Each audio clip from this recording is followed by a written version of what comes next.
Hay motivos para estar contentos.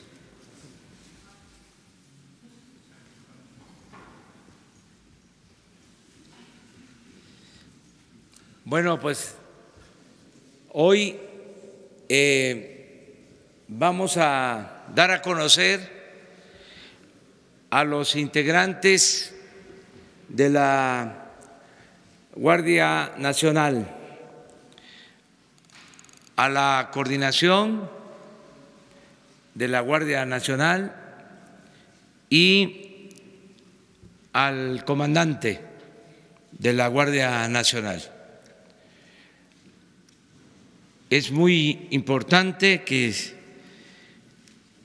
se haya llevado a cabo la reforma constitucional y que ahora se constituya la Guardia Nacional para atender el problema que más le preocupa a millones de mexicanos, el que tiene que ver con la seguridad pública.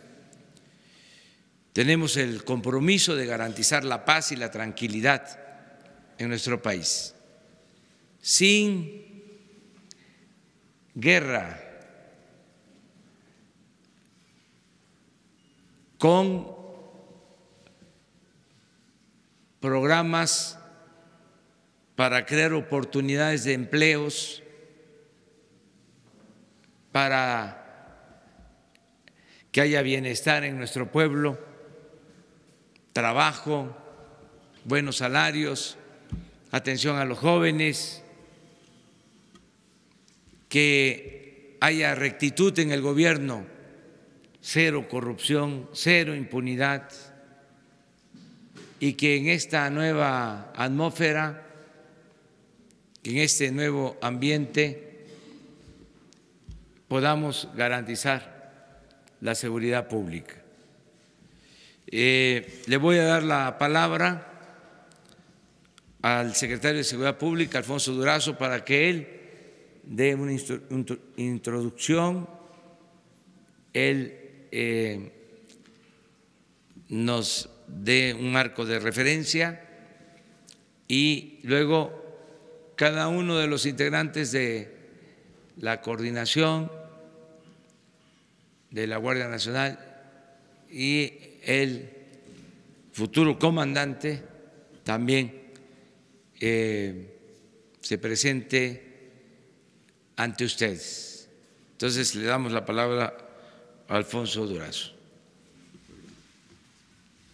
Gracias, señor presidente. Muy buenos días a todas, a todos ustedes.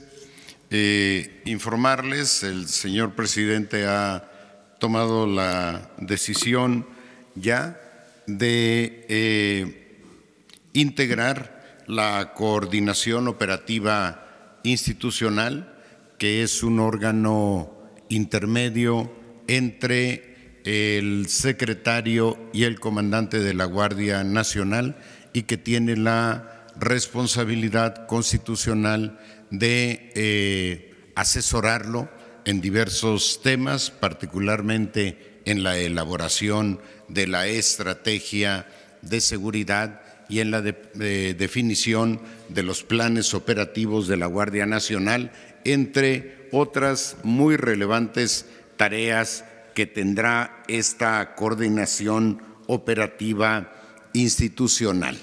Está integrada por un representante, una representante de la Policía Federal, un representante de Marina y un representante de la Secretaría de la Defensa Nacional.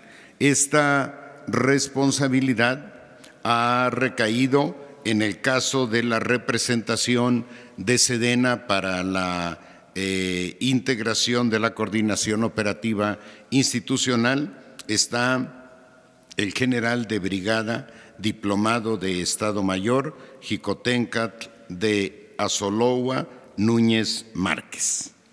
En el caso el representante de la Secretaría de Marina en esta coordinación operativa interinstitucional, el contraalmirante de Infantería de Marina, diplomado de Estado Mayor, Gabriel García Chávez. Y en el caso de la representante de la Policía Federal, la comisaria general doctora Patricia Rosalinda Trujillo Mariel. Y en el caso de la Comandancia de la Guardia Nacional, quedará a cargo del general de brigada diplomado de Estado Mayor, Luis Rodríguez Bucio, en proceso de retiro.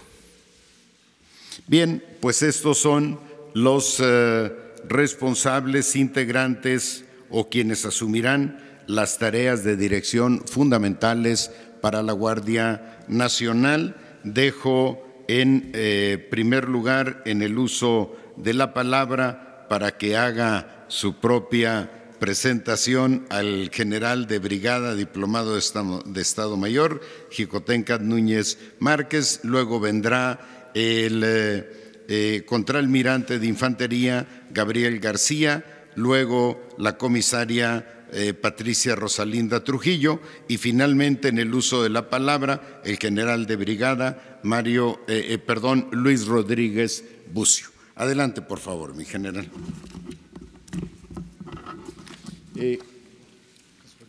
Adelante, por favor. Muy buenos días.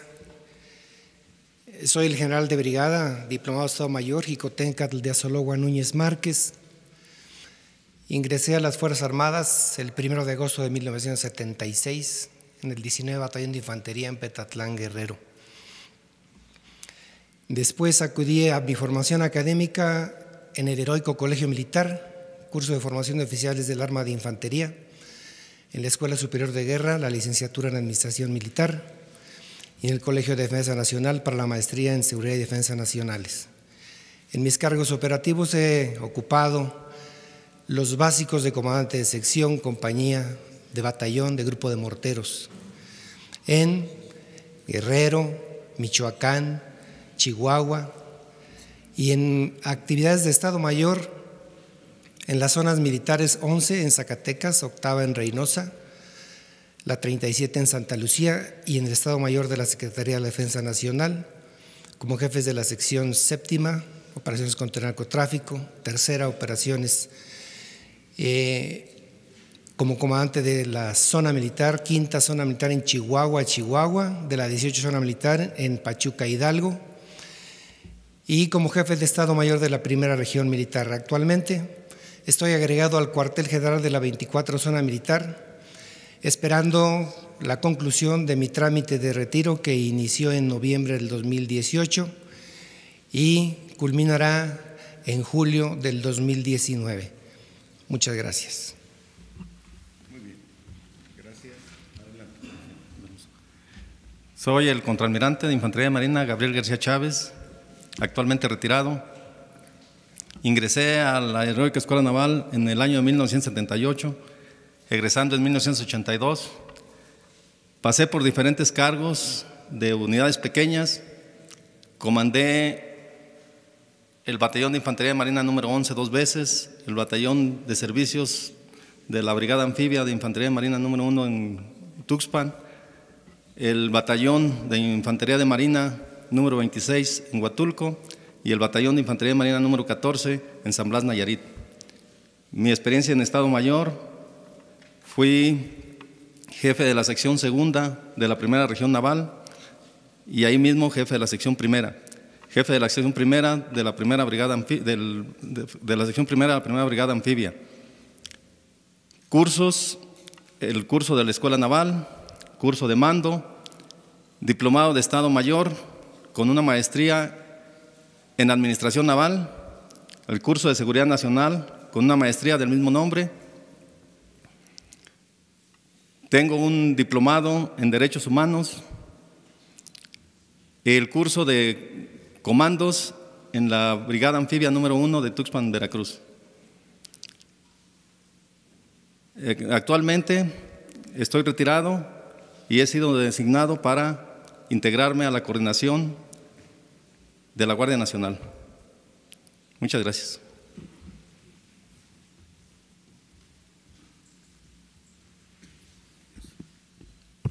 Buenos días. Con su permiso, señor presidente. Buenos días tengan todas y todos ustedes. Su servidora Patricia Rosalinda Trujillo Mariel, originaria del puerto de Veracruz. Ingresé a la Policía Federal el 16 de septiembre del año 2009. Soy médico cirujano, maestra en medicina forense, poseo 12 doctorados, 3 doctorados cursados en reeducación y reinserción social, investigación forense y ciencia de la conducta humana a nivel filosófico y 9 doctorados honoris causa. He generado estudios en 34 diplomados, soy autora de 28 libros, coautora de 6.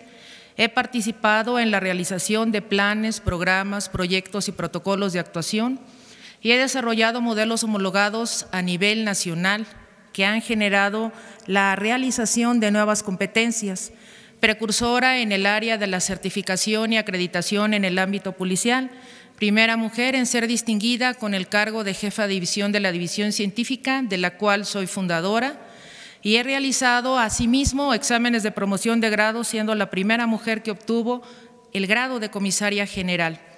Poseo reconocimientos nacionales e internacionales. He sido miembro del Sistema Nacional de Investigadores, maestra PROMEP con perfil deseable nivel 2 y orgullosamente mexicana, asumo con compromiso y responsabilidad esta distinguida distinción al servicio de ustedes, mi comunidad, mi sociedad, a quien entrego con toda confianza los valores, la ética, los principios, la fortaleza y el entusiasmo que me han sido forjados a lo largo de mi formación. Es cuanto, señor presidente.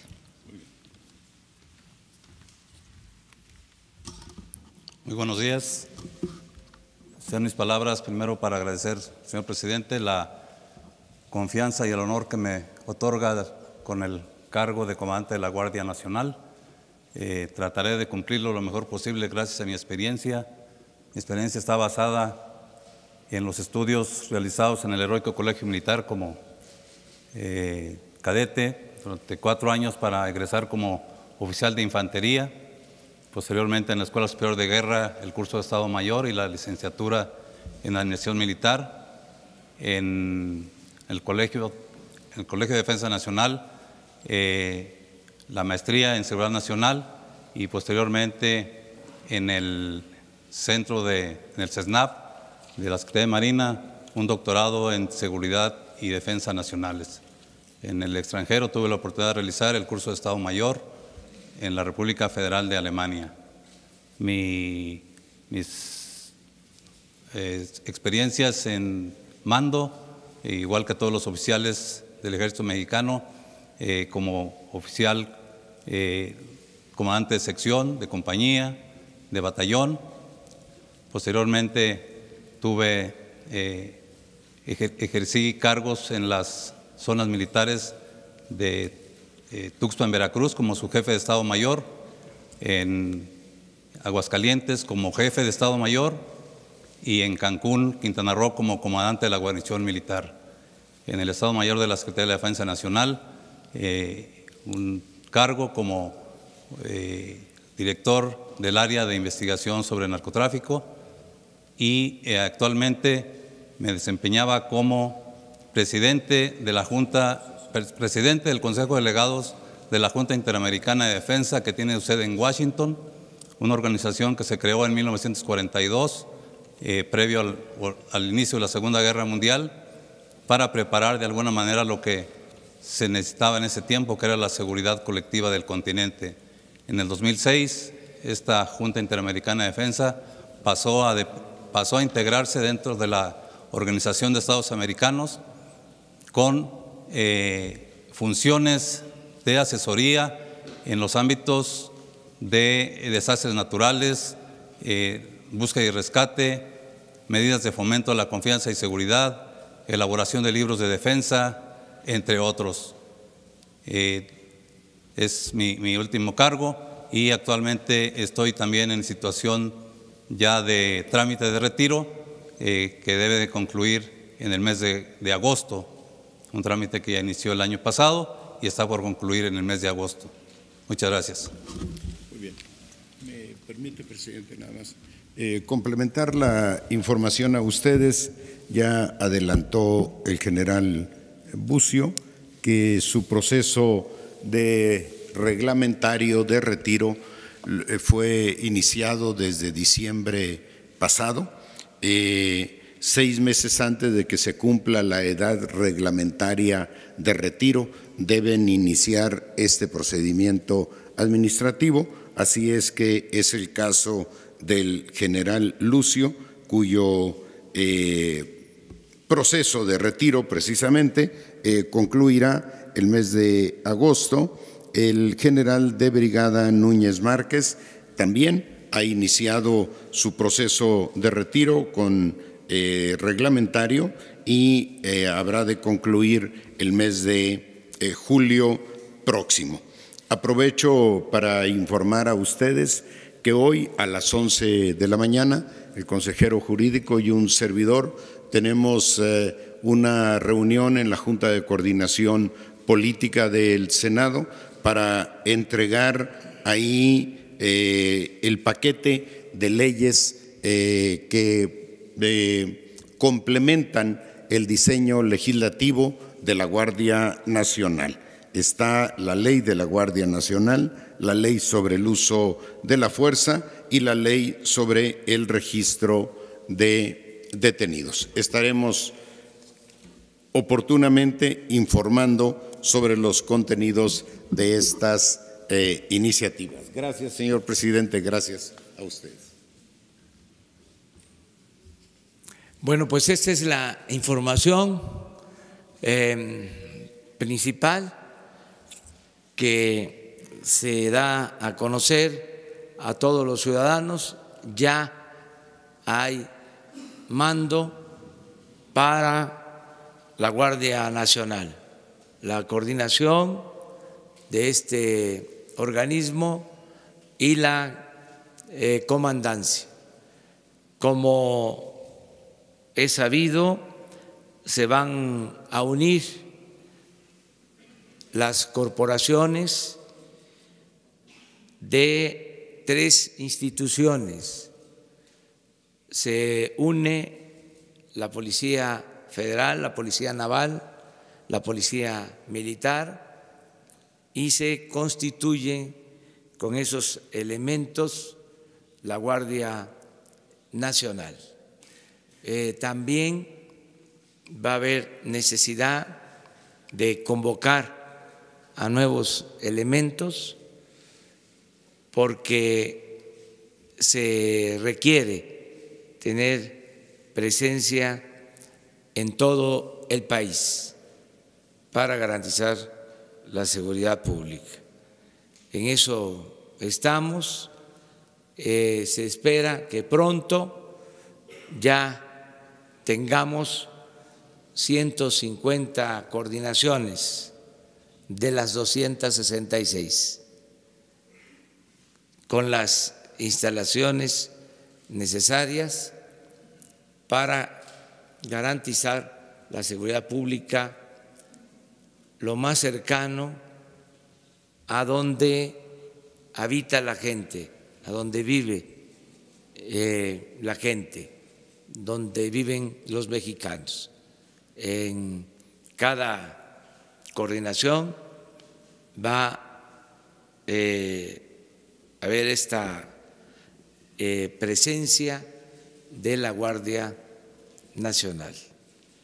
Nos da mucho gusto que vamos avanzando bien, ya se cuenta también con los recursos para tener esta Guardia Nacional y garantizar la paz y la tranquilidad. Cuidar a los mexicanos. No dejo de señalar que el énfasis, que el objetivo es la seguridad pública. Tenemos que atender la seguridad nacional, la seguridad interior, pero lo más importante es la seguridad pública, Por eso, el giro que queremos dar, con el acompañamiento de la defensa y protección de los derechos humanos y con el uso regulado de la fuerza, el giro que se quiere dar a las instituciones, tanto al Ejército como a la Marina, para que de defensa nacional se vaya pasando en un proceso gradual, ordenado, formativo, a la seguridad pública. Hemos hablado que si se trata de defender a la patria, si se trata de la defensa nacional, todos los mexicanos, como ha sucedido en nuestra historia, estamos dispuestos a defender a nuestra patria. Pero ahora, por las circunstancias, lo prioritario es atender el grave problema de la inseguridad y de la violencia. Y por eso el Estado mexicano, con sus instituciones, afortunadamente se cuenta con instituciones que son profesionales, como el Ejército, como la Marina, van a ayudar a que se pueda garantizar la paz y la tranquilidad en el país. Ese es el paso que se está dando. No quiero dejar también de mencionar que el sustento, la base de toda la política de seguridad estriba en el bienestar del pueblo, porque la paz y la tranquilidad son frutos de la justicia.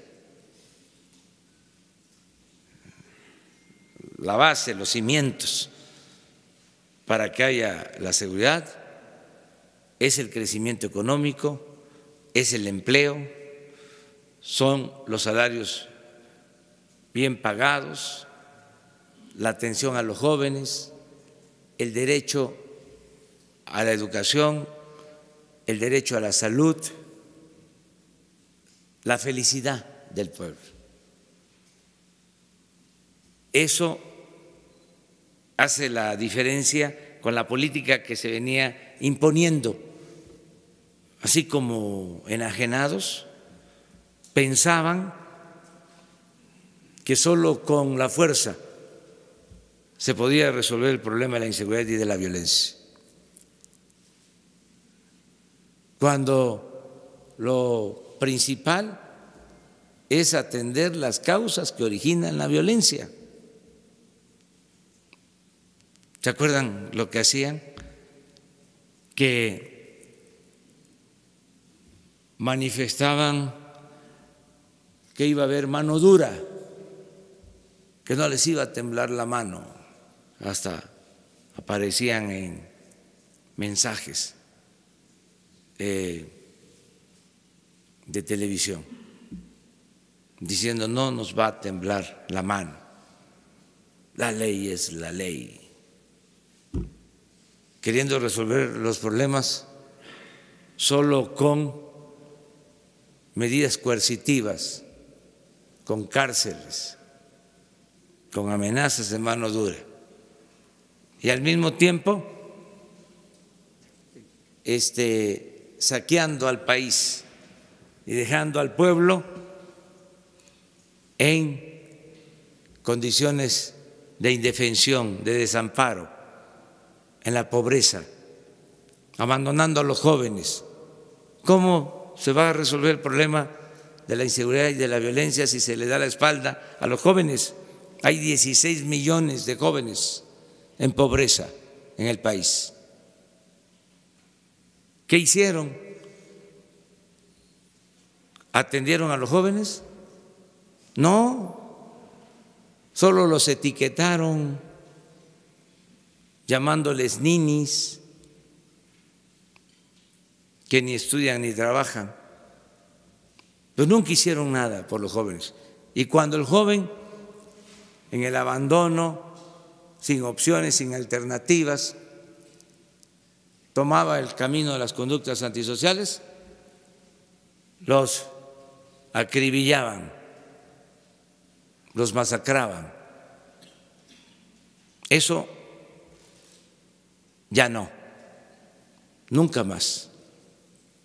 Ahora se van a atender las causas, ya lo estamos haciendo, y al mismo tiempo vamos a tener presencia suficiente para garantizar la seguridad de los ciudadanos. Para eso es la Guardia Nacional. Y otros programas que van a ir dirigidos a los jóvenes para prevenir la adicción y los que ya tienen alguna adicción, atenderlos como un asunto de salud y desalentar el consumo de drogas, con una gran campaña en la que nos van a ayudar todos los medios de información, dando opciones, dando alternativas, que el joven no tome ese camino, el de la drogadicción, y advertirles también que se informe, porque hay veces que no se tiene conocimiento del daño tan grave que causan ciertas drogas, sobre todo las drogas que más están comercializando, consumiendo en la actualidad, drogas sintéticas que destruyen los organismos. Entonces, ese tema se va también a abordar. Ningún tema va a ser motivo de ocultamiento, de silencio. Tenemos que ventilar todo para que se avance en conseguir la paz y la tranquilidad. Esto es lo que podemos comentarles y si les parece, pues abrimos la sesión. Quedaron 4 ayer.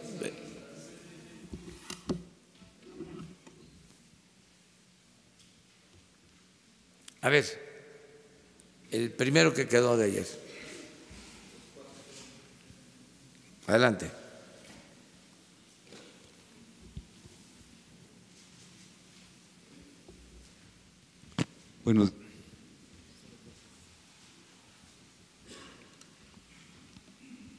Buenos días, señor presidente. Carlos Pozos, reportero de Líderes Mexicanos y Petróleo y Energía. Presidente, los empresarios gasolineros de la ONEXPO, de la Organización Nacional de Expendedores de Gasolina, le solicitan a usted le solicitan una reunión técnica con la Secretaría de Hacienda que permita un detallado análisis de la información presentada aquí en estas conferencias de prensa, sobre todo sobre los precios de la molécula, toda vez que ellos sostienen que los costos no están siendo considerados consecuencias como una falta de infraestructura, igual un deficiente almacenamiento para poder distribuir la molécula y que eso encarece los costos de la gasolina. Ese es y si usted giraría alguna instrucción para que se haga este análisis que solicitan los gasolineros. Desde hoy mismo está abierta la posibilidad de este diálogo con los gasolineros. Le voy a pedir al subsecretario de Hacienda, que es el encargado del análisis de los precios de las gasolinas y del diésel, del gas, de la luz, Arturo Herrera, va a atenderlos desde hoy mismo para que se les informe sobre los datos que se tienen, escucharlos,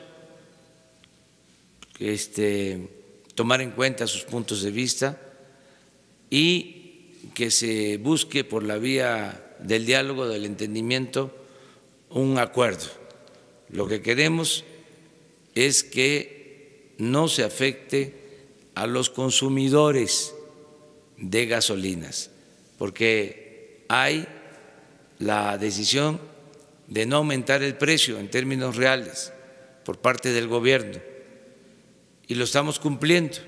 Sin embargo, en algunos casos hay aumentos porque han crecido los márgenes de utilidad de las empresas que administran las gasolineras. Entonces, qué bien que se van a sentar para que se haga un análisis sobre el comportamiento de los precios. El lunes no habrá una santa inquisición. No, pero sí vamos a empezar, porque esto es bueno, la transparencia, quién es quién en los precios de las gasolinas y pues los que están vendiendo caro, yo creo que no van a querer salir de nuevo en la lista del próximo lunes, y los que están vendiendo barato, pues va a ser un reconocimiento a ellos, porque todos tenemos que portarnos bien, todos los ciudadanos. Esto no es tarea de un solo hombre, de los servidores públicos, es asunto de todos. El que se logren los cambios en el país, que se acabe con la corrupción, con los abusos, todos tenemos que ayudar y hay voluntad para eso, es cosa de ponernos de acuerdo. Mi segunda pregunta, presidente, la frase de Porfirio Díaz, tan lejos de Dios y tan cerca de Estados Unidos. Se la pregunto, ¿cómo vamos a aprovechar la cercanía y los recursos compartidos que tenemos en petróleo, específicamente en aguas profundas? ¿Cuál va a ser nuestra política respecto a cooperación binacional México-Estados Unidos, toda vez que el viernes usted se reunirá en la 11ª Cumbre de Empresarios y Líderes de México-Estados Unidos, en donde estará presente Wilbur Ross, secretario de Comercio? Le pregunto, ¿ahí hablará usted de la ratificación del TECMEC? Sí, voy a asistir a esta reunión mañana en Mérida, Yucatán, y es una reunión muy importante con inversionistas y con representantes del sector empresarial, tanto de Estados Unidos como de México, para promover la inversión extranjera. Estoy invitado, voy a asistir y es un buen encuentro. Nosotros tenemos una relación económica, comercial muy importante con el gobierno y con los Estados Unidos de Norteamérica. Todo esto, pues por razones de geopolítica, de vecindad, son 3.180 kilómetros de frontera. Cuando Porfirio Díaz pronuncia esa frase, o cuando se le atribuye a Porfirio Díaz esa frase, se planteaba que había que diversificar nuestra relación económica y comercial, y se logró en ese periodo. Había mucha inversión europea en México, no solo la inversión estadounidense. Se decía también de que no había que poner todos los huevos en una sola canasta, que por lo mismo era recomendable diversificar la relación.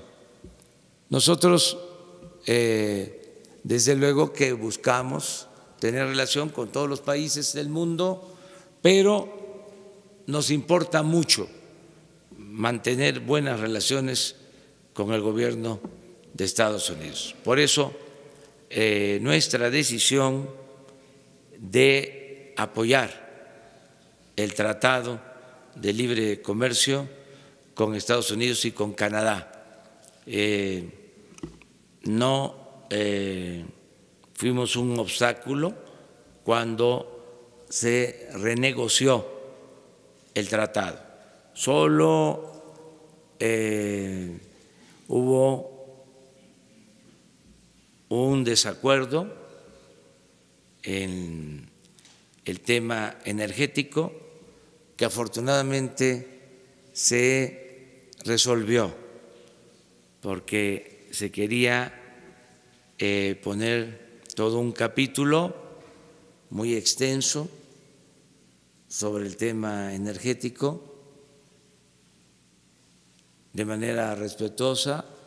Dijimos que eso no lo podíamos aceptar por asunto de soberanía. Nosotros consideramos que México debe manejar con libertad, con soberanía, sus recursos naturales y en particular el petróleo. Ellos lo entendieron y ese capítulo extenso se redujo a 2 párrafos que reafirman el derecho de México a manejar sus recursos naturales con libertad y soberanía. En el resto estuvimos de acuerdo y por eso apoyamos que se apruebe en el Congreso de México, desde luego con la autonomía que tienen los senadores de la República y de acuerdo a sus facultades, pero sí estamos recomendando de que se apruebe, que nos conviene el mantener este tratado y que no se dé ningún pretexto para que se reabra la negociación. Y si nosotros cumplimos, pedir que el gobierno de Estados Unidos haga lo propio, independientemente de cuál sea la correlación de fuerza que exista en el Congreso de Estados Unidos. Nosotros queremos cumplir para que el gobierno de Estados Unidos cumpla y se termine este proceso de negociación del tratado. Muchas gracias. A ver, aquí tengo ya la lista. Arturo Páramo. ¿No vino? Presente, señor presidente. Son 3 preguntas. La primera tiene que ver con la conformación de la Guardia Nacional, no tanto con la gente que está aquí, los generales, sino con lo que comentaba Michelle Bachelet hace un par de días que vino con usted, acerca de la conformación de todos los organismos y mecanismos de vigilancia de cumplimiento de los derechos humanos. ¿Cuánto tiempo va a tardar para establecerse, junto con la ONU, estos lineamientos, estos parámetros para estar midiendo la actuación de la Guardia Nacional y establecer si se cumplen o no con el respeto a los derechos humanos que usted ha dicho, será uno de los elementos que debe de cumplir la Guardia Nacional en esta labor de seguridad pública. La segunda, señor, que tiene también que ver con la seguridad. Hace un par de días ayer publicamos una nota en la que se establecía que la Fiscalía General de la República no había recontratado a los técnicos que operan los drones que se encargan de hacer seguimiento de bandas de crimen organizado, búsqueda de sembradíos, de estupefacientes, en fin, preguntarle si hay algún plan para que este personal que está bien capacitado y que ha manejado estos dispositivos desde hace años, van a ser recontratados o se está pensando con una nueva plantilla, una nueva capacitación de personal, porque a nuestro entender estos elementos son importantes para el combate al crimen organizado. Y una tercera, si me permite, ayer también hubo una manifestación, antier hubo una manifestación de médicos residentes del Hospital General. Ellos están pidiendo que haya mejores condiciones de trabajo para ellos, que se les pague, porque al parecer no se les ha estado pagando a algunos de ellos. Y usted ha comentado también en varias ocasiones que su intención de contratar al personal de la Secretaría de Salud o del sector salud que no tienen condiciones laborales adecuadas. Son esas tres preguntas, señor presidente. Sí, bueno, logramos que nos acompañe en todo este proceso de creación de la Guardia Nacional la alta comisionada, el cargo es alto comisionado de la ONU para derechos humanos. Este cargo recae en la señora Bachelet. Se logró la firma de un acuerdo para que haya asistencia de este organismo en todo el proceso de conformación de la Guardia Nacional para garantizar los derechos humanos. Va a ser permanente.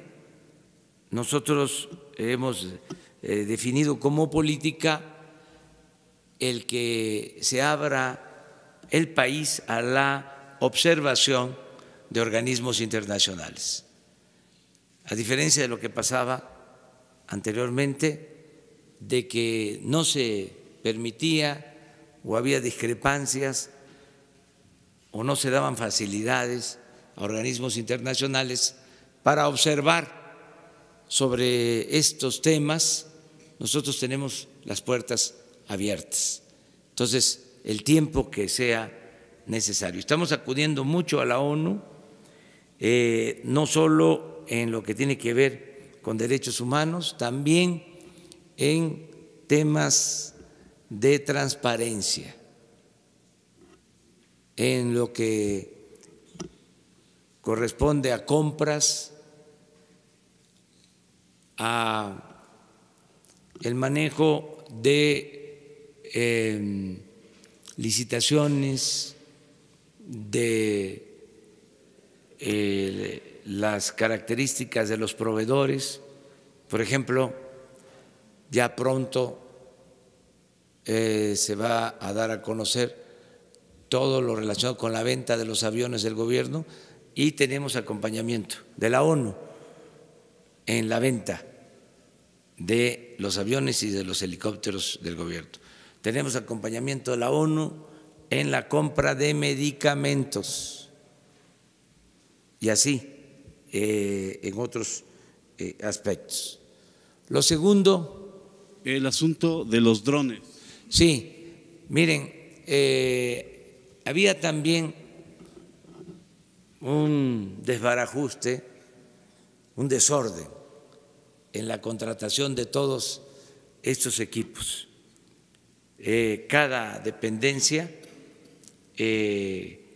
compraba, rentaba equipos de cómputo, sistemas electrónicos, y hay una cantidad de equipos por todos lados compromisos de pago de millones de pesos, contratos establecidos. Bueno, el Bansefin, que es el único banco que dejaron,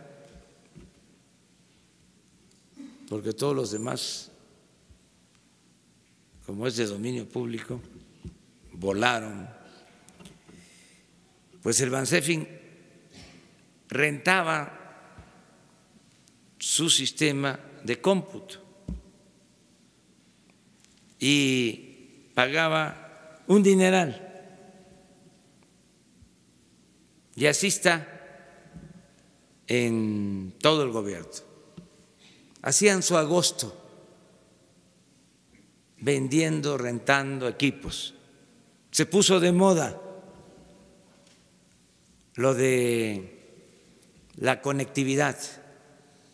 De repente la innovación tecnológica se elevó a rango supremo y proliferaron los negocios hechos al amparo del poder público.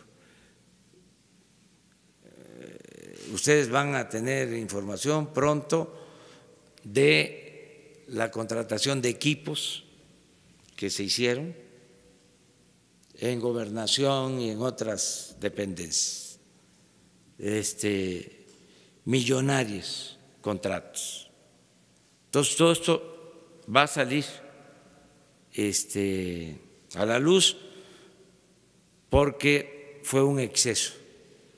Entonces, lo primero que se hizo es poner orden, decir, no se compran equipos nuevos. Se creó una comisión que es la única autorizada para revisar contratos y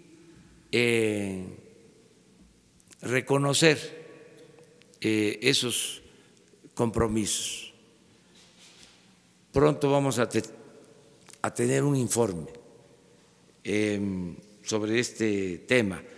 A eso debe de estar obedeciendo el que se lleve tiempo la decisión. Y además pertenece, si entiendo, a la Fiscalía General, que ya es una entidad independiente, autónoma. Pero en el caso del gobierno en general, estamos haciendo una revisión de todos estos sistemas. Y lo tercero, acerca de los médicos, hoy tratamos el asunto. Si se les debe, hay que pagarles. También decirles que estamos decididos a federalizar todo el sistema de salud y esto va a significar, va a implicar, lleva aparejado el que se vaya regularizando la situación de muchos médicos y de enfermeras que están trabajando por honorarios de manera eventual, pero les he dicho que lo vamos a hacer de manera ordenada, poco a poco, porque son 80,000 trabajadores del sector salud que están trabajando como eventuales, sin basificación. Entonces no podemos hacer de la noche a la mañana.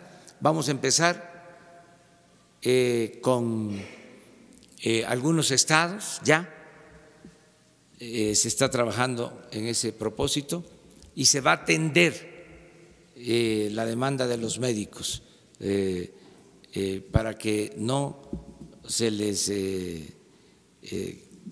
deje de pagar lo que por derecho les corresponde.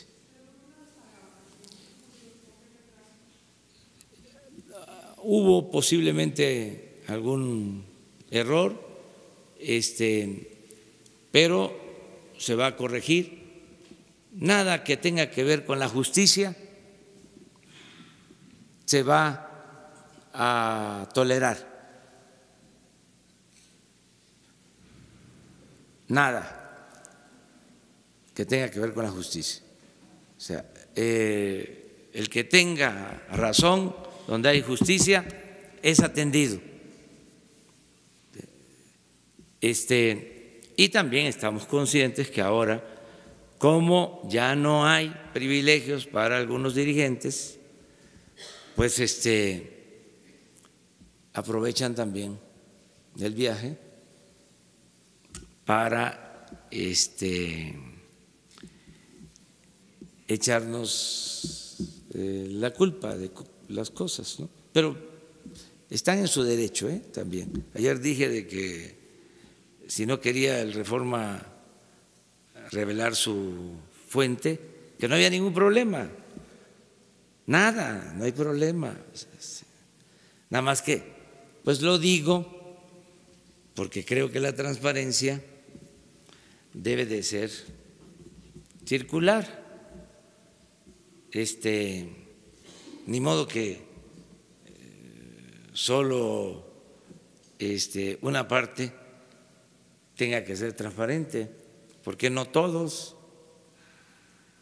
Me refiero a lo que tiene que ver con la vida pública. La vida privada es otra cosa.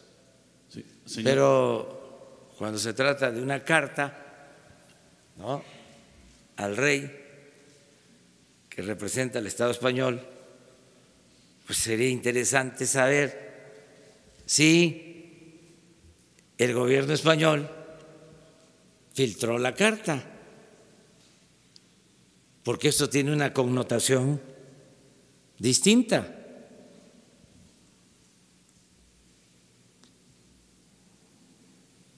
Como un gobierno le filtra una carta a un periódico mexicano, un gobierno extranjero. Y tampoco creo que pase nada, sino es hacer la vida pública cada vez más pública. No sucede nada. Que se tranquilicen, que se serenen los expertos. Señor presidente, nada más una acotación acerca del primer tema que le planteé. Esta conformación con los mandos de la Guardia Nacional, que eventualmente muy pronto estarán ya en el retiro, ¿esto sería suficiente para que todas esas organizaciones que solicitaron que fueran mandos no militares en activo estuvieran ya conformes con el nombramiento de los mandos de la Guardia Nacional? Sí, se acordó al interior del Comité de Seguridad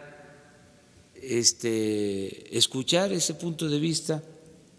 O sea, nosotros no actuamos con cerrazón,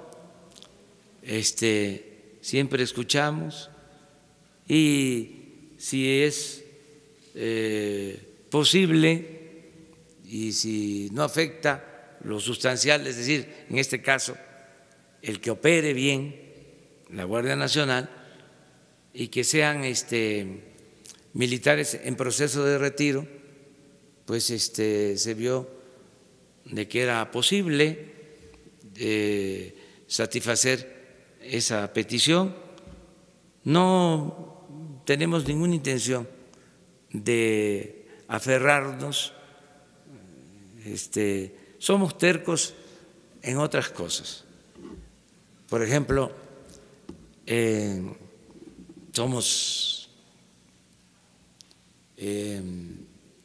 necios, ¿cómo es que se dice suavemente? Perseverantes, es el sinónimo más exquisito, perseverantes en acabar con la corrupción. O sea, eso sí, ni un paso atrás, ni siquiera para tomar impulso. Cero corrupción, cero impunidad. Ahí sí, intransigencia, porque eso es lo que más daña a México. Ese es el cáncer que estaba destruyendo al país. Vamos a terminar con la lista, ya faltan pocos. Va Guillermo Cruz.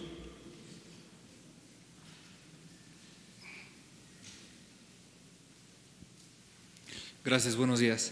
Hemos publicado una serie de reportajes en Quinto Poder sobre el asunto de los gasoductos, la red subutilizada de la CFE. Señaló ayer el comisionado presidente de la CRE, que podría haber peligros de desabasto de energía en la península por la red precisamente de gasoductos de abasto de gas natural, pero publicamos nosotros una información precisamente de la CRE de cómo autorizaron ellos el gasoducto sur de Texas Tuxpan, que está parado, el gasoducto marino, que tuvo que haberse entregado en octubre del año pasado, se recorrió a abril, ahora parece que va para junio y se iría hasta agosto o septiembre. Para que este gasoducto funcione, tiene que funcionar antes, tiene que ser abastecido por el de Nueces Brownsville en Estados Unidos, que fue terminado en octubre del año pasado. Publicamos una información que pues, le pediría que leyera, ya la leyó Enrique Ochoa y Guillermo Turrent, sabemos que ya la leyeron.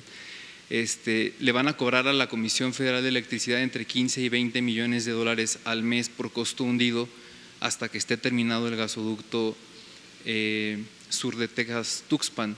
Esto pues significa un costo adicional para las finanzas de la Comisión y de Hacienda. Preguntarle qué piensa sobre lo que dice la Comisión Reguladora de Energía y esta situación que pues parece que le va a costar más y más dinero a la Comisión Federal de Electricidad. Ese sería el primer tema que quisiera abordar. Miren, yo les hablaba ayer que lo viejo no acaba de morir y lo nuevo no acaba de nacer. Estamos en un proceso de transición. Entonces, todavía hay en el gobierno actual muchos funcionarios que obedecen a intereses de los que dominaban en el país, de los que mandaban en el país. Son como empleados de los grupos de intereses creados que tenían tomado el gobierno. El gobierno estaba secuestrado al servicio de una minoría para hacer negocios jugosos, casi todas las áreas del gobierno. Entonces todavía hay representantes de esos grupos en el gobierno y la mentalidad neoliberal. Imagínense 36 años de predominio de el neoliberalismo, que yo llamo neoporfirismo. Es un asunto de mentalidad. Entonces, todo esto tiene que ir cambiando, lleva tiempo, es una mentalidad arraigada. Les enseñaron a hacer las cosas de esa manera, pues fueron 36 años, se crearon escuelas, universidades, se pontificó el modelo económico que se impuso. Entonces está costando trabajo que se entienda. Por eso las declaraciones, en este caso del presidente de la CRE, que viene del antiguo régimen, fue consejero de Pemex. Por ejemplo, él autorizó la compra de la planta de fertilizante más cara del mundo, una planta de fertilizante que costaba cuando mucho 50 millones de dólares y la compraron en 500 millones de dólares.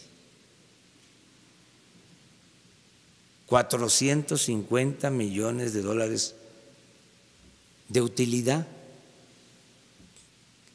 a costa del erario, del presupuesto. Y él lo autorizó. Y ahora está en la CRE diciendo que nos vamos a quedar sin gas. ¿Saben qué decían en la época de Salinas, cuando se empezó a alentar la privatización en la industria eléctrica? Que nos íbamos a quedar sin luz. Así engañaron. ¿Se acuerdan? Bueno, ustedes no, están jovencitos. Pero cuando iban a entregar teléfonos de México, hubo una campaña previa. Los que tienen más edad a lo mejor lo recuerdan, o los investigadores, porque ahí están las hemerotecas. Una campaña de desprestigio a Teléfonos de México, cuando era público, cuando era pública la empresa, que no servía, que era un desastre, que cobraban muchísimo, que era ineficiente. Fueron preparando el terreno para entregar la empresa pública. Eso de que nos íbamos a quedar sin luz, pues lo mismo. Modificaron en 1992 una ley secundaria durante el gobierno de Salinas para empezar a dar las concesiones a empresas extranjeras que generaran energía eléctrica, y ahora estamos comprando la mitad de la energía eléctrica que consumimos a empresas extranjeras, a las que se les entrega hasta subsidio. El subsidio no es al consumidor, como nos hicieron creer durante mucho tiempo. El subsidio más importante se entrega a las empresas, a las que la Comisión Federal de Electricidad le compra la energía eléctrica. O sea, les entregaron el mercado. Ese fue el propósito. Ahora con los gasoductos, qué bueno que están investigando. Sí, me parece que el punto en este caso es, la CRE cuestiona que los gasoductos no ofrecen la capacidad necesaria, pero la CRE en otro momento autorizó estos gasoductos, ¿no? Sí, pero no es cierto de que nos vamos a quedar sin gas. Incluso ahora han habido apagones en el sureste y se está investigando, porque puede ser hasta sabotaje por los intereses. ¿Existe esa posibilidad que existen? De que sea sabotaje? No lo descartamos, Okay. porque los dos apagones han tenido que ver, ¿sí?, con incendios en los mismos sitios. Okay. Sobre los ductos, claro, fueron contratos leoninos que se entregaron. Ahora resulta que si están parados, en efecto, hay que estar pagando una multa. Se está renegociando este asunto, porque fue un abuso. ¿Saben? Nada más explicar que se hacen estos contratos, las empresas construyen los gasoductos, les paga la Comisión Federal de Electricidad a precios alzados, porque va a terminar pagando en 20 años, 25 años, hasta 8 veces su costo. Si un gasoducto, repito, cuesta $1,000 millones, se va a terminar pagando $8,000 millones. Sí, el de sur de Texas, Tuxpan, cuesta 10,000 millones de dólares. Sí. Es una cantidad que si no se busca una renegociación, quiebra la Comisión Federal de Electricidad. Pero lo peor de todo, que eso no se da en ningún país del mundo, y ahí se los dejo de tarea para que se investigue. Lo peor es que los gasoductos no pasan a ser parte, no pasan a ser propiedad de la Comisión Federal de Electricidad, sino son propiedad del que los construye, aunque lo paga la Comisión Federal de Electricidad. A ver, ¿en dónde? ¿En qué país del mundo suceden estas cosas? Pues era una política de saqueo descarado. Entonces, por eso tenemos que seguir la limpia para beneficio de los ciudadanos. Sí, sobre el tema de los médicos, solamente una acotación.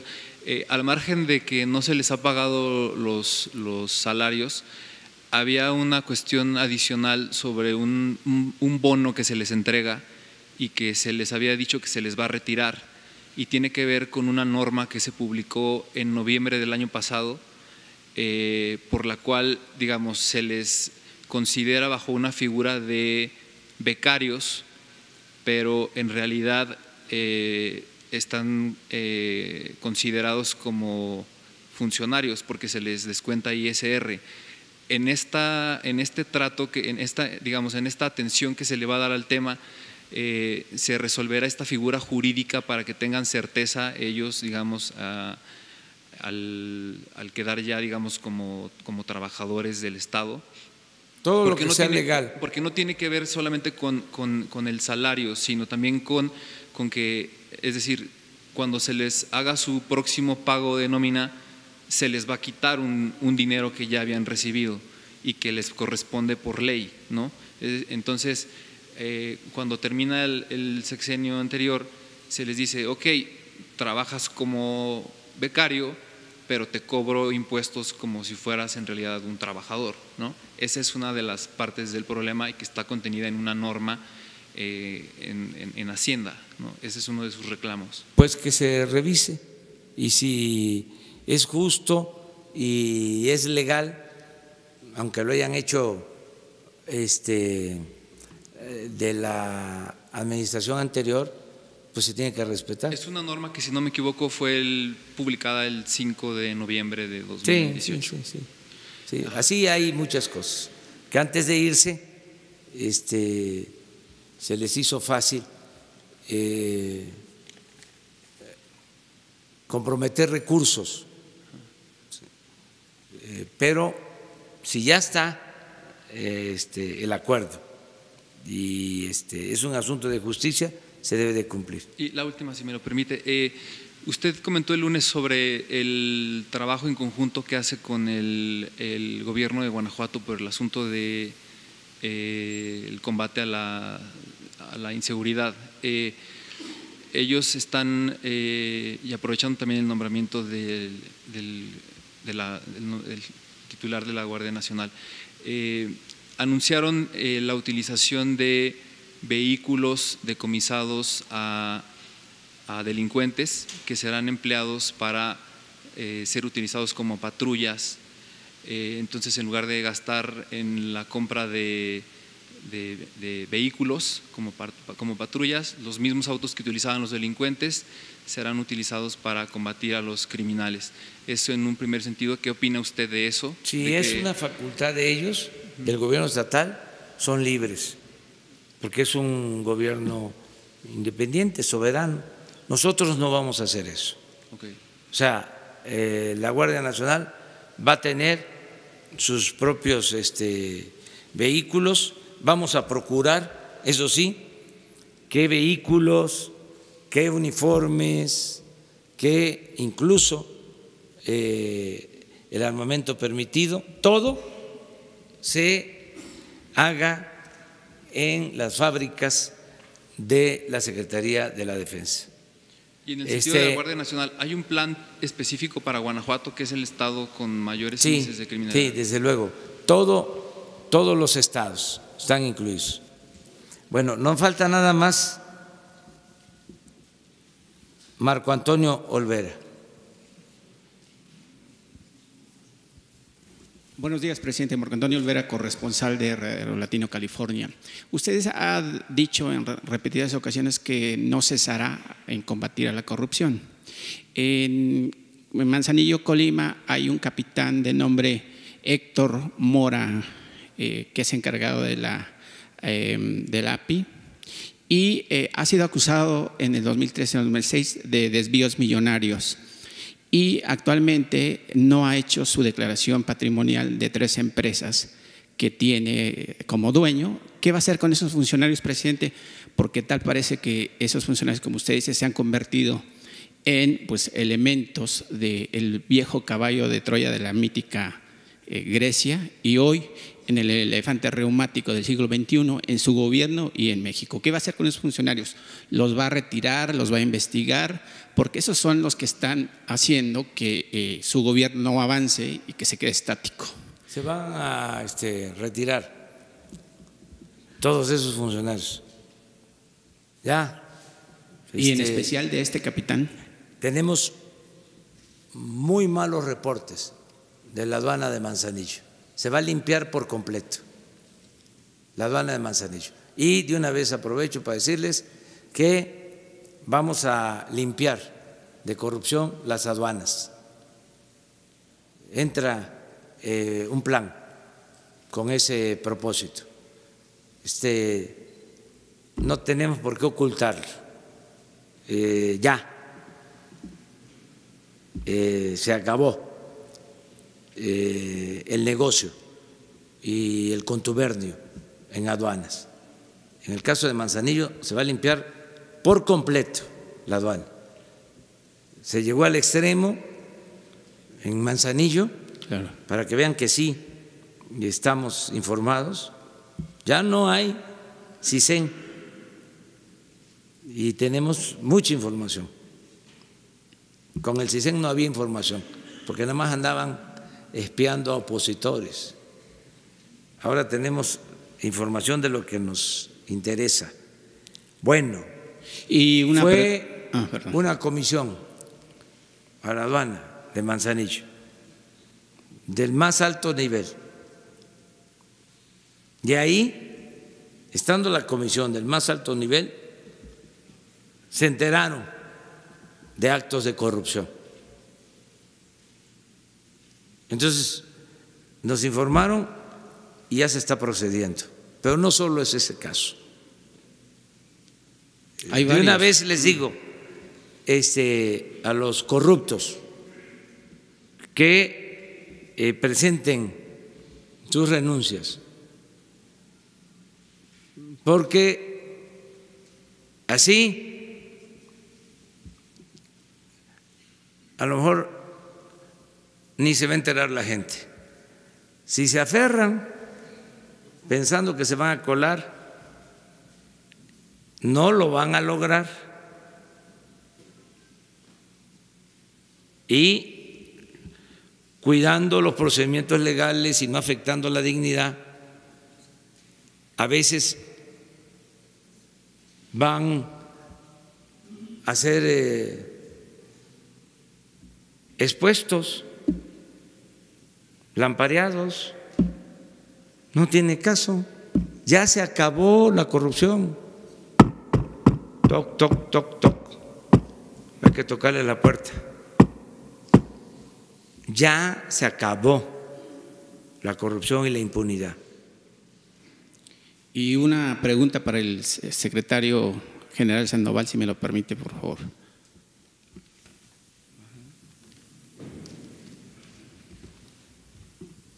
General, ¿cómo va a participar el ejército para que el gobierno del presidente Andrés Manuel López Obrador al final del sexenio se convierta en una realidad y no en una utopía. Me refiero a la transparencia de los recursos que maneja el Ejército, al respeto a los derechos humanos de los mexicanos.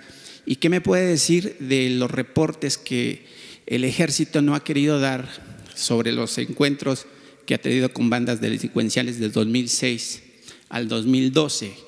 Hay un reporte que ustedes se negaron a dar, ese reporte sobre las enfrentas que ha tenido. Ahí hay muchos civiles que han perdido la vida y que merecen justicia.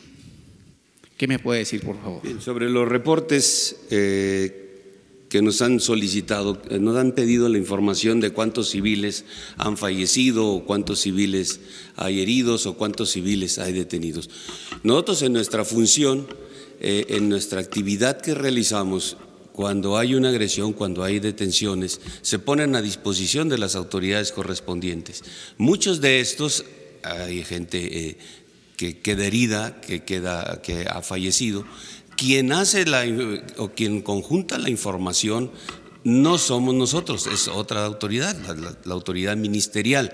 Ellos son los que llevan la información de todos estos eventos y llevan el seguimiento. Si en un momento una persona que resultó herido, un agresor que resultó herido dentro de esta actividad desarrollada en contra de nuestro personal, tratando de quitarles la vida a nuestro personal, queda a disposición de la autoridad ministerial y ellos le dan el seguimiento. Ese quizá en algún momento habrá algunos de estos agresores que fallezcan, pero entonces no llevamos nosotros la información, por eso no la tenemos registrada en su totalidad. Sí tenemos la cantidad de agresiones que ha sufrido nuestro personal en todo el territorio nacional cuando los delincuentes tratan de quitarle la vida a nuestro personal y como consecuencia respondemos a eso.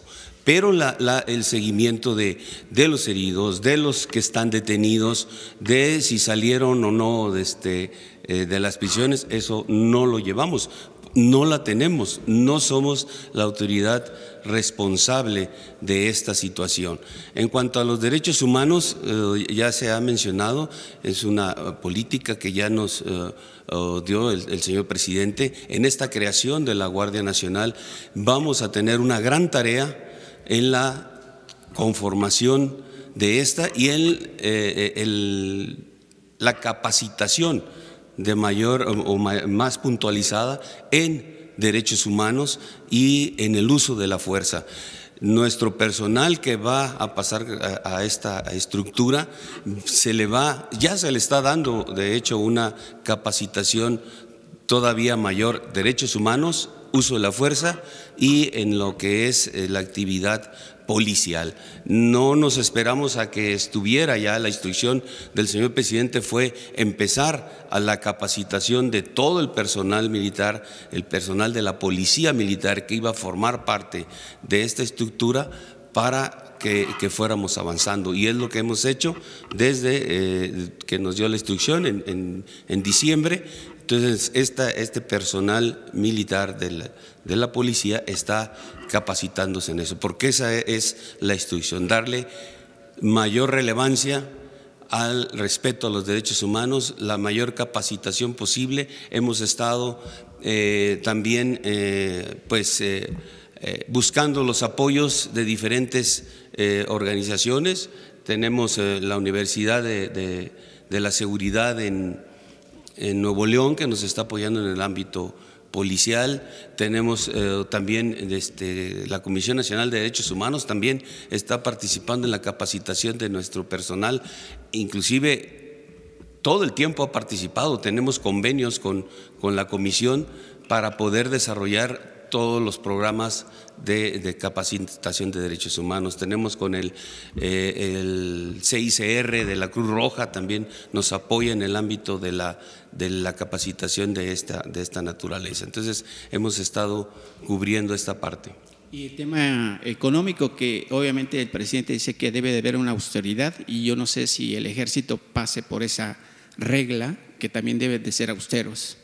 Sí, de igual manera nos ceñimos a todas directivas que se han girado sobre esto. La función pública, la Secretaría de la Función Pública, la Secretaría de Hacienda también nos marca las mismas reglas que las otras secretarías. Somos objeto también de actividades de la función pública para verificar cómo estamos empleando nuestros recursos y cómo los estamos desarrollando a través de lo que va del año. Una última cuestionamiento. Con el tema de las refriegas con los grupos delincuenciales, que desgraciadamente ahí pasan algunos ciudadanos, pues porque pasaban en ese momento, ¿ustedes van a tener un registro a partir de que ustedes dicen que no tienen el registro de 2006 al 2018? Ahora, pues con el respeto a los derechos humanos, ¿habrá un CARDEX o algún itinerario donde se vaya registrando cuáles son civiles y cuáles son militares, o de la Guardia Nacional o de la Policía Federal o de la Marina? Ya sobre ese particular, precisamente en relación a, aunque no somos la autoridad que tenga que llevar esa situación, vamos a estar en contacto con la dependencia que lo lleva, los ministerios públicos, para poder tener la información. La vamos a solicitar previendo que nuevamente nos vuelvan a pedir la información y poder contestar, obviamente coordinados con quien es el responsable de llevar esto. En los casos en los que en algún momento causamos un daño a algún miembro de la sociedad porque pasaba por ese punto, por alguna situación fue ajeno a los hechos, eso sí los tenemos registrados, porque inclusive tenemos una unidad de vinculación ciudadana que se encarga de precisamente atender esta situación. Ellos toman contacto con las personas que en algún momento fueron heridas por nuestro personal como resultado de la respuesta a una agresión que se nos hizo por parte de miembros de la delincuencia organizada.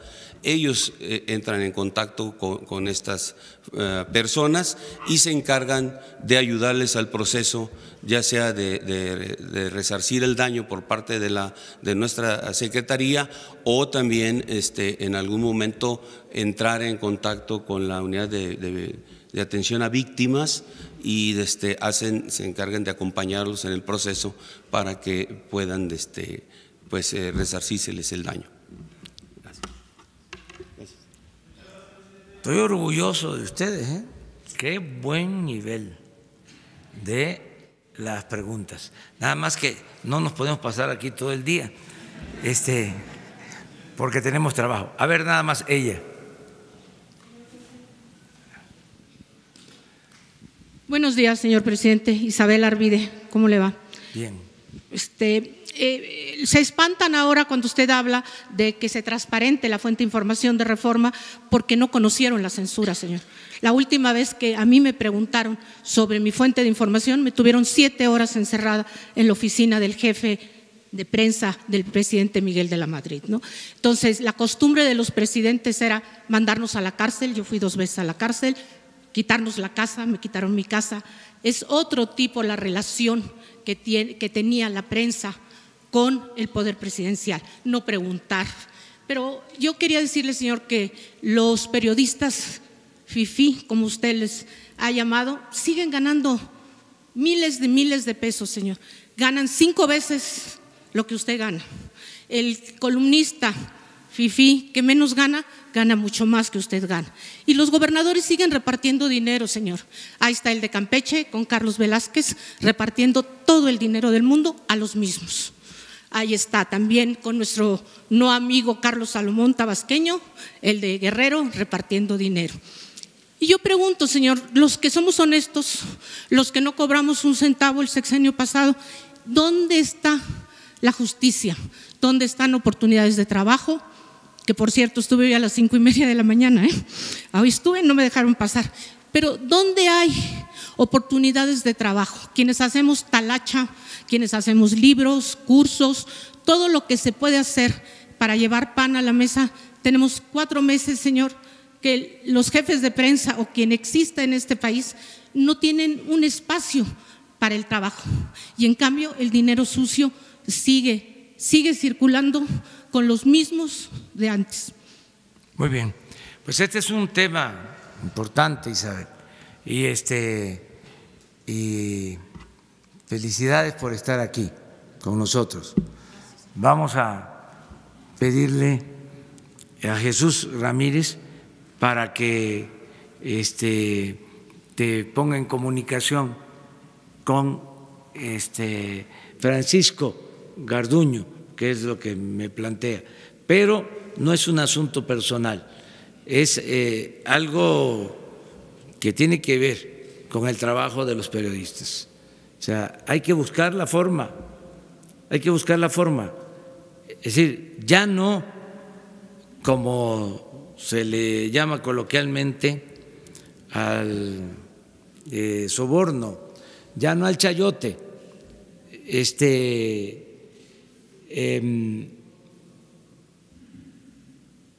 pero ¿qué hacen los periodistas? O sea, los periodistas honestos, que son la mayoría, o sea, a quienes les gusta el periodismo, quienes trabajan en este noble oficio y no quieren corromperse. ¿Qué hacer? ¿Qué opciones? ¿Qué alternativas en un gobierno democrático? O sea, es muy importante.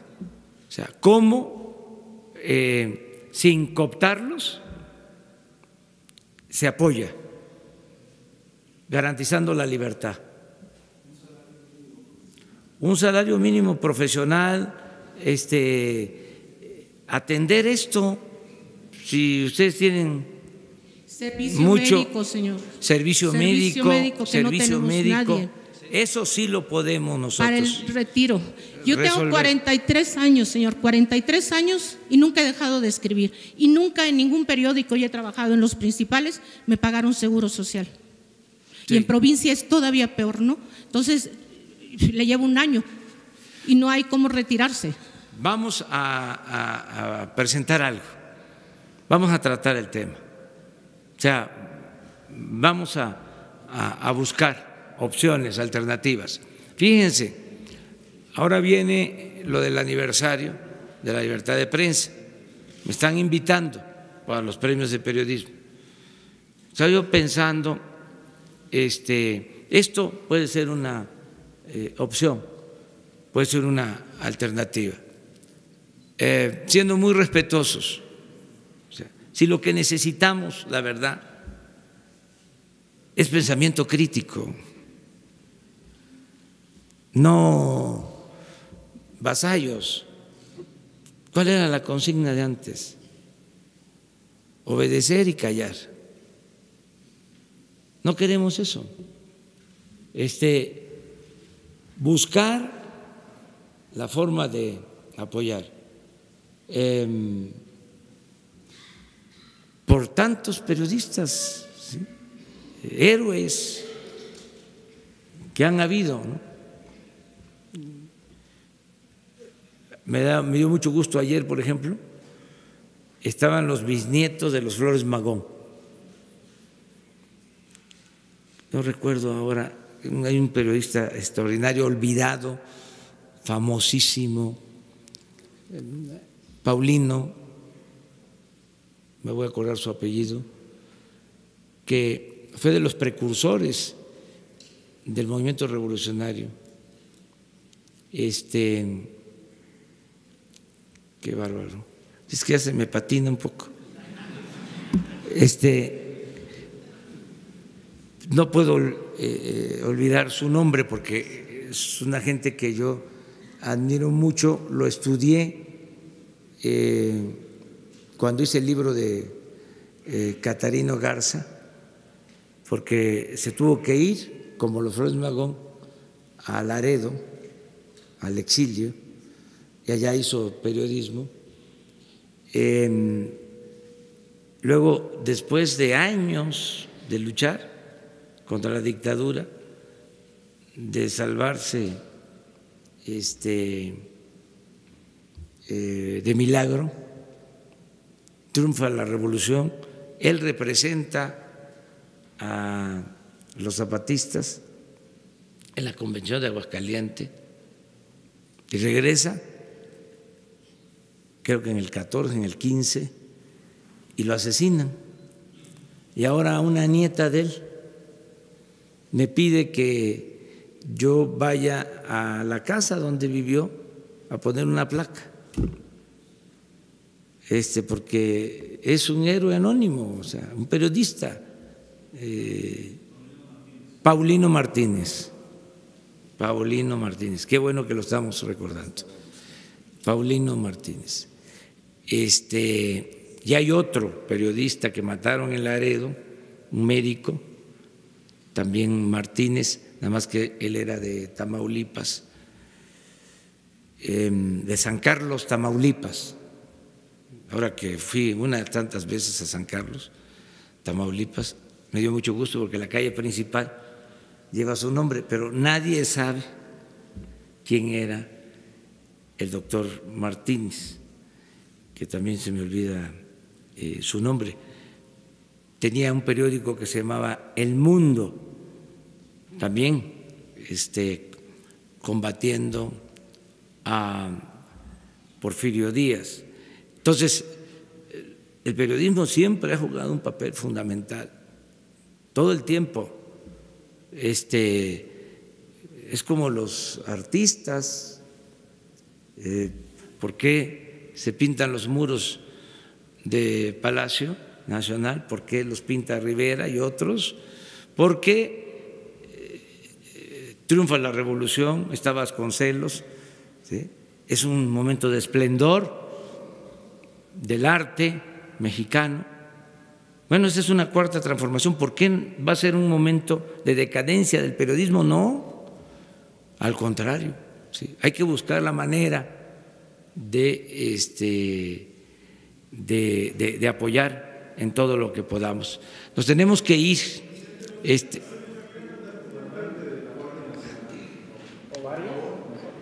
Bueno, ¿por qué no hacemos una cosa?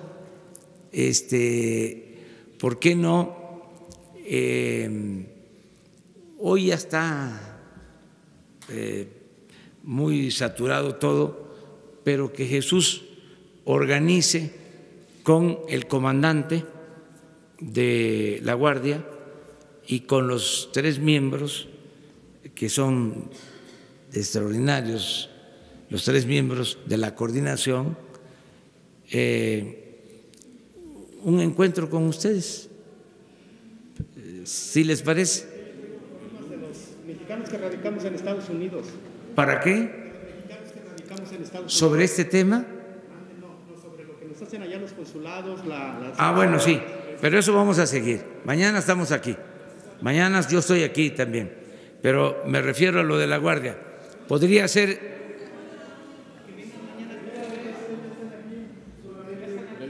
Sobre los foros en Estados Unidos. Bueno, ustedes, sí, es que tenemos trabajo ahora, o sea, ¿por qué no hacemos una cosa? ¿Por qué no vienen mañana? ¿Sí? Lo dejamos mañana, nada más. No, es que lleva su tiempo, mejor ya quedamos, mañana tratamos más el tema, se amplía. También, mañana lo vemos. Esos 2 temas, si les parece.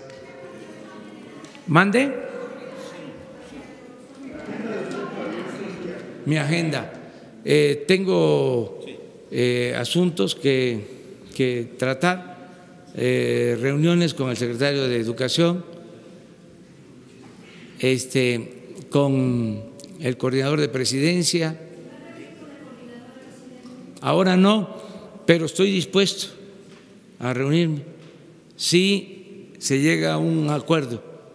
Estoy dispuesto, están abiertas las puertas del Palacio para la coordinadora y para el sindicato de maestros, es decir, el CENTE, y para todos.